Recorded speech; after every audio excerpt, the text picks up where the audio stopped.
So have you ever noticed how we react or perform when our savings we have in a bank is extremely low?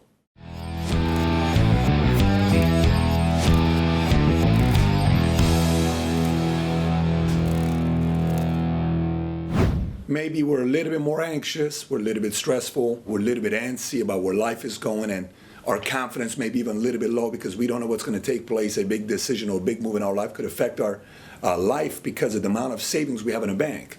And you ever met somebody who walks tall or maybe has got a lot of confidence, and you ask yourself, why is this person so calm? Why is this person the way they are? Well, it's typically one, they have a high level of faith, but the other one, from my experience, is that person has savings in place.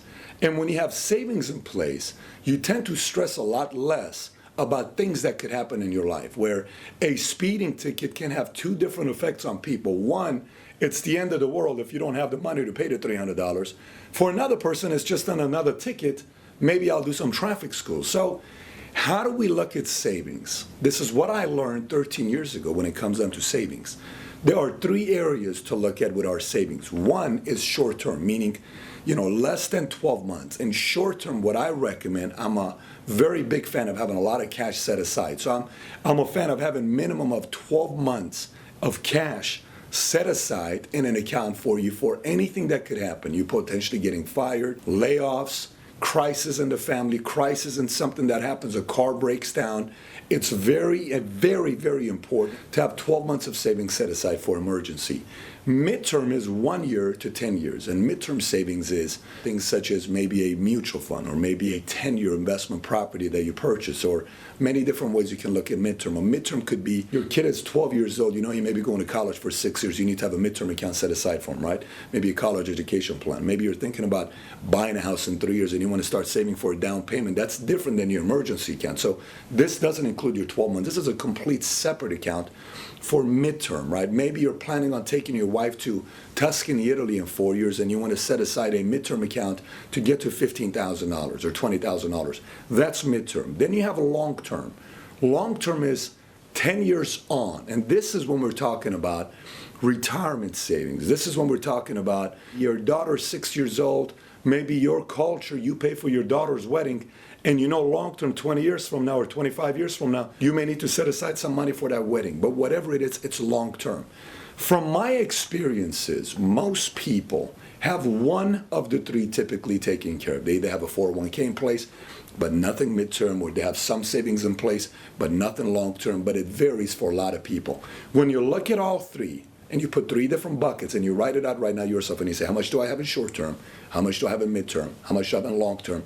And create a disciplined plan to start feeding those buckets. Not only will you see a difference in you getting excited about filling up your buckets, you'll see a sense of relief and calm in you when you start seeing your savings go high.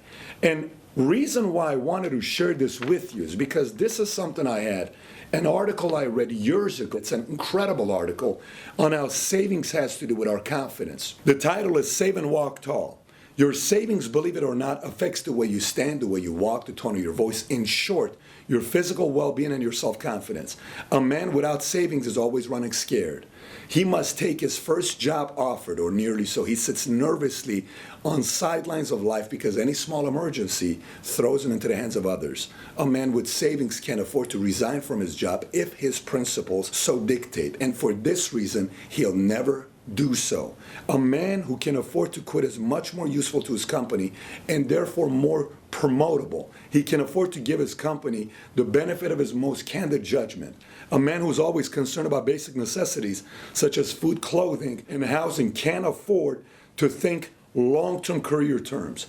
A man with savings can afford the wonderful privileges of being generous in family or neighborhood emergencies. He can take a level of stare from the eyes of any man, friend, stranger, or enemy. It shapes his personality and his character. The ability to save has nothing to do with the size of income.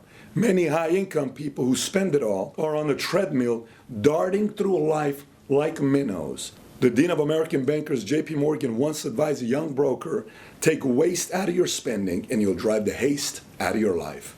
If you don't need money for college, a home, or retirement, then save for self confidence. So imagine if you had $100,000 in a checking account right now, you had a couple $100,000 in midterm mutual funds, other things, and a few $100,000 for a long-term retirement plan. How would you feel right now? Well, I got to tell you, I remember how it felt not having that in place, and it was very stressful. According to Bankrate, 75% of Americans have less than 6 months of their expenses set aside in an account. So even maybe some have only 1 month, but 6 months, 75%. And 28% have no savings at all whatsoever, according to Bankrate. I think it's very, very important to pay a lot more attention to our savings than most of us tend to do so. My challenge to you would be take out a sheet of paper, start writing your short-term, mid-term, long-term, speak to your spouse or to somebody who's an expert and start putting a plan in place to get your savings in place. It's my message of the week, and be sure to subscribe.